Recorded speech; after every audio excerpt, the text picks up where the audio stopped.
네, 새 지도부가 출범한 국민의힘의 지지율이 최근 높게 나타나고 있습니다. 대선 전국 속에서 국민들의 관심을 이어가기 위한 지속적인 방안들이 당내 쏟아지고 있는 가운데 대선 주자들의 발걸음도 빨라지고 있는데요. 네, 오늘은 국민의힘 현역 의원으로 첫 대선 출사표를 던져 주목받고 있는 하태경 의원을 1번지 현장에서 만나보겠습니다. 나와 계십니까? 예, 안녕하세요. 하태경입니다. 네, 안녕하십니까. 지난주에 네. 대선 출마를 공식 선언을 하셨습니다. 글쎄요, 좀 참신하다고 생각하는 분들도 계셨을 것 같고 좀 갑작스러운 게 아니냐는 분들도 계셨을 것 같은데요. 언제부터 이 출마를 준비를 하셨는지 또 마음을 굳히게 된 특별한 계기가 있었는지 궁금합니다. 예, 그렇습니다. 보통 익숙하지만 진부한 분들은 보통 재수생들이고요. 참신하지만 갑작스러운 사람은 저같이 이번 이제 새내기인 것 같습니다. 물론 뭐 천운이 따르는 뭐 그런 분도 계시고요. 제가 이제 출마를 결심하게 된 가장 큰 계기는 우리 대한민국은 21세기에 살고 있는데 우리 국가 리더십은 여전히 20세기 후진국 리더십이다. 선진국 국민을 후진국 리더들이 지금 이끌어 나가고 있다. 그래서 대한민국 미래를 키우고 꿈을 열어주는 그런 나라가 아니라 미래를 착취하고 꿈을 막는 이런 나라가 되고 있다. 그래서 시대를 한번 완전히 판가리 해보겠다 하는 마음에서 출마를 하게 됐습니다. 예. 출마하실 때 이제 돈벌 국리를 하는 대통령이 되겠다라고 하셨거든요. 구체적으로 좀 어떤 의미인지 설명을 예. 좀 해주시죠. 지금 우리 사회에 큰 병리 현상이 있는데요. 그 가장 큰 병리 현상이 뭐냐면 성장 체념론입니다. 그러니까 어느새 대한민국의 성장 시대는 끝났다. 그래서 있는 거 잘 나눠 먹자 해서 한번 보십시오. 몇 달간 대선 담론 논쟁이 있을 때 주로 어떻게 쓸 것이냐 가지고 계속 논쟁을 했습니다. 기본소득이냐, 안심소득이냐, 공정소득이냐 쓸궁리만 했습니다. 근데 이게 벌지 않고 쓸 수가 있습니까? 그래서 또 하나의 우리 사회의 큰 사회적 병리 현상이 있는데 그게 뭐냐면 성장과 복지를 대립시키는 겁니다. 성장, 복지 대립론이라고 제가 부르겠는데요. 많이 벌어야 파이가 커야 더 많이 나눠줄 수 있는 거거든요. 근데 우리 사회는 큰 성장을 이야기하는 사람은 복지를 이야기하지 않고 큰 복지를 이야기하는 사람은 성장을 이야기하지 않고 이게 당연한 것처럼 그동안 여겨져 왔습니다. 그래서 이걸 제가 타파해 보겠다. 그래서 담론을 많이 버는 그래서 많이 쓰는 이런 식의 정상적인 담론으로 이끌어 가야겠다 하는 생각인 겁니다. 네, 지금 경제적인 부분을 좀 강조하는 출마 선언을 한 분들이 많은데요. 하태경 의원께서는 차기 대선을 흔들 최대의 화두 어떤 것이 될 거라고 보시는지요?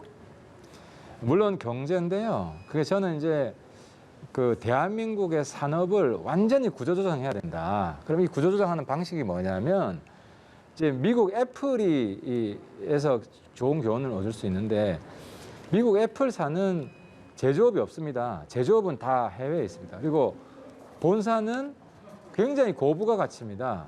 R&D만 하고 디자인만 하고 하지만 미국은 일자리가 모자라지 않습니다. 우리 대한민국도 사실 지금 제조업 강국이잖아요. 근데 이 제조업 고부가 가치 제조업으로 가야 된다. 똑같이 R&D, 디자인, 핵심 부품 개발 이런 걸로 가고 나머지는 이게 사실 제조업이 저부가 가치로 점점 바뀌게 되고 특히 탄소 중립 때문에 국내에서 존립하기 어렵게 됩니다. 그래서 K경제라고 해서 대한민국이 그동안에는 제품만 수출했는데 해외로 산업 문화 단지를 수출해야 된다. 제가 쉽게 예를 하나 들어보면요.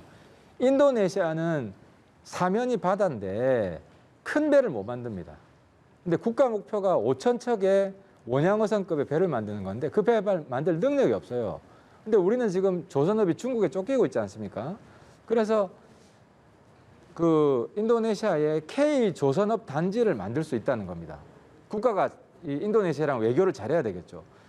그리고 국내에는 우리 조선업이 고부가치 조선업으로 그래서 디자인하고 R&D하고 이렇게 발전하고 해외에는 그냥 도태되게 내버려 두는 게 아니라 그 한국의 일종의 프랜차이즈인 거죠. K조선 산업단지를 인도네시아에 만들면은 인도네시아, 한국 둘 다 좋고 그리고 우리의 일자리가 국내에서는 더 좋은 일자리가 생기고 해외에서도 더 많은 일자리가 생기는 이런 새로운 그 산업 정책의 시대로 가는 게 제 비전입니다.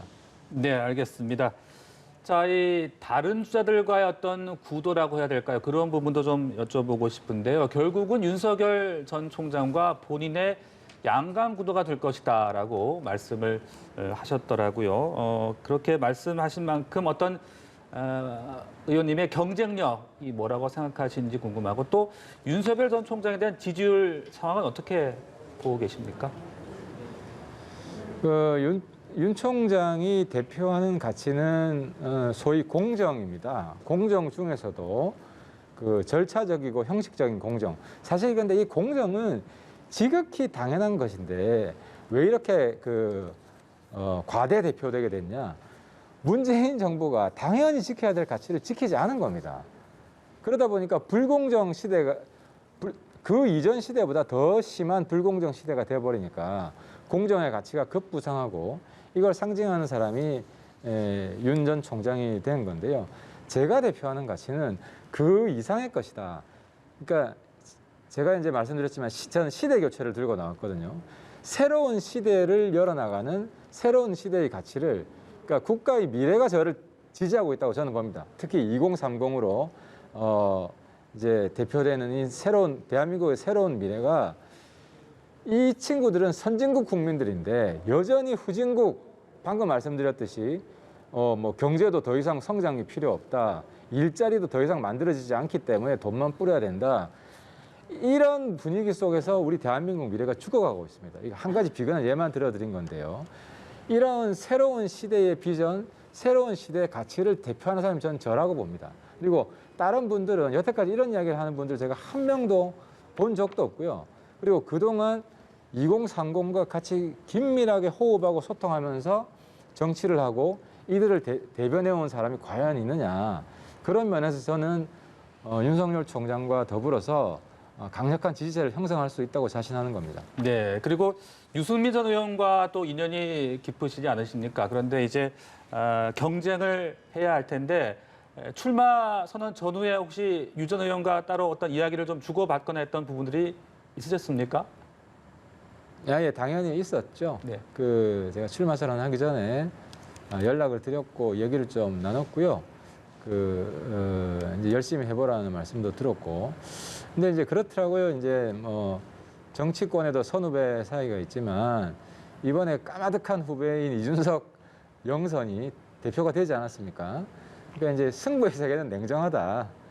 선수와 전혀 관계가 없고 그런 면에서 이제 뭐 과거에 이러저러한 인연은 있지만 대한민국의 미래 하나만을 생각하면서 냉혹하게 승부할 수밖에 없을 것 같습니다. 네. 그리고 이제 여권에서도 상당히 좀 많은 인물들이 대선 출마 의지를 밝혔습니다. 좀 가장 견제되는 인물이 있다면 좀 누구를 꼽으실까요? 저는 제가 보는 민주당 후보들 중에서는 거의 다 뭐 과거형 후보 아닌가 싶고요. 네. 미래형 후보는 그나마 누구죠? 박용진 후보가 나이도 젊지만 꺼내고 있는 비전이나 정책들이 그나마 미래형 정책이라고 생각이 되고 우리 박용진 후보가 민주당 쪽에서는 좀 선전했으면 좋겠습니다. 네, 과거형 인물들이다라고 말씀하셨는데 그렇다면 추미애 전 법무장관도 곧 출마를 선언할 것으로 보이는데 나오면 땡큐다라는 그런 말씀도 하셨더라고요. 어떤 이유에서였습니까? 그러니까 이제 아까 말씀드렸지만은 대한민국이 공정이란 가치에 멈춰서는 안 되고 그 이상의 시대 교체의 내용들을 담아야 된다라고 보는데요. 추미애 법무부 장관은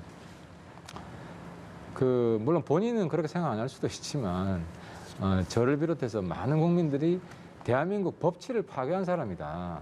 그리고 독립해야 될 검찰이 독립적으로 수사할 수 없게 하고 권력에 대한 수사를 방해하기 위해서 검찰총장을 괴롭히고 바른 검사, 강직한 검사들의 기계를 거꾸려 하고 이런 이제 불공정의 전 대명사라고 보는데요. 이런 분이 나오면 당연히 윤석열 총장이 부각이 될 수밖에 없지 않겠습니까? 그런 면에서 윤 총장의 가장 큰 도움이었고 또 지금의 윤 총장이 있게 해준 이 정도 지지율을 만들어준 사실상 윤석열 선대위원장을 했던 분이다. 그래서 대선 레이스 끝까지 그런 역할을 해준다면 가장 감사해야 될 분은 저는 윤석열 총장이라고 생각을 합니다. 예, 가장 감사할 분이 윤석열 전 총장이라고 꼽으셨는데 지금 윤석열 전 총장 엑스파일 논란이 굉장히 좀 정치권을 뜨겁게 달구고 있지 않습니까? 대변인을 통해서 공기관과 집권당에서 개입해서 작성한 것이라면 명백한 불법 사찰이다, 거리낄 것이 없다라는 입장을 밝히기도 했습니다. 국민의힘 역시 좀 정치 공작이라고 비판을 하고 있는데 지금 상황은 어떻게 보시고 계시는지 또 국민의힘 지도부에서는 어떻게 대응을 해야 된다고 보시는지 궁금합니다. 그러니까 제가 출마한 이유 중에 하나가 이런 정치 없애야 된다. 이 전형적인 20세기 구시대 공작 정치입니다. 그러니까 문제가 있는 거면은 이거 대답하라고 하면 되지 않습니까? 근데 무슨 X파일입니까? 그러니까 그 탐정 수사 영화 찍는 것도 아니고 그 21세기 선진국 정치를 해야 되는데 마치 무슨 음모가 개입되어 있고 그 뭐라 그럴까요? 그래서 이 선거 때 X파일 꺼낸 분이 우리 당의 당직자인지는 모르겠는데 그분 이야기도 이 자료 민주당한테서 받았다. 그러니까 민주당이 속된 말로 한 쿠션 매기고 들어온 거잖아요. 또 그런 공작에 이용당하는 사람도 참 어이가 없고. 그래서 저는 우리 당에서 이런 공작 정치는 단호하게 선을 긋고 그분이 만약에 당직자 출신이고 우리 당에서 어떤 직권으로 조사할 수 있는 사람이라 그러면 직권 조사해서 이거 20세기형 구시대 공작 뿌리를 뽑아야 된다고 생각을 합니다. 네, 새로운 정치를 계속 강조를 하고 계시는데 또 그 요즘 것들 연구소에서 활동을 하시면서 특히나 청년 문제에 많은 관심을 갖고 계시는 것으로 알고 있습니다. 우리 정치가 청년들의 목소리를 듣기 위해서 어떤 점이 변화해야 한다라고 보십니까? 제가 내세우는 가장 중요한 원칙 중에 이제는 세대 합의 민주주의를 해야 된다. 이게 무슨 말이냐면요. 어떤 법안이나 국가 정책 중에서 2030의 미래에 영향을 끼칠 수 있는 것이면 반드시 2030 의견을 듣고 그들의 의견을 반영한 법안과 정책이 만들어져야 된다는 겁니다. 예를 들어서 최근에 이제 비정규직 정규직화가 대통령 시책으로 추진됐잖아요. 그래서 인천국제공항공사 사건처럼 협력회사 직원을 대거 정규직으로 채용하려는 시도가 있었습니다. 그런데 청년들이 엄청나게 반발했어요. 왜냐하면 그 몇백 대 1로 뚫고 들어가기 어려운 회사인데 비정규직 정규직화는 불공정 경쟁이다. 그래서 우리랑 같이 경쟁해서 같이 입사시험을 쳐야 된다. 그러니까 특히 취업 관련된 입법이나 정책은 지금 2030하고 완전히 이해관계가 충돌하는 문제거든요. 그래서 이 문제는 2030 의견을 반영해서 추진해야 된다. 그래서 저는 그동안 요즘 것들 연구소를 통해서 우리 당의 이준석 대표랑 함께 2030들이 정치에 관심을 가지고 또 정치는 2030 애로를 해결해주고 하는 활동을 펼쳤는데 이제 이걸 제도화해서 세대 합의 민주주의라는 깃발을 들고 우리 정치에 2030 의견을 대폭 반영 수렴할 수 있도록 하겠습니다. 네, 알겠습니다. 오늘 말씀 여기까지 듣도록 하겠습니다. 대권으로 향하는 발걸음도 응원하도록 하겠습니다. 지금까지 국민의힘 하태경 의원이었습니다. 고맙습니다. 고맙습니다. 네, 감사합니다.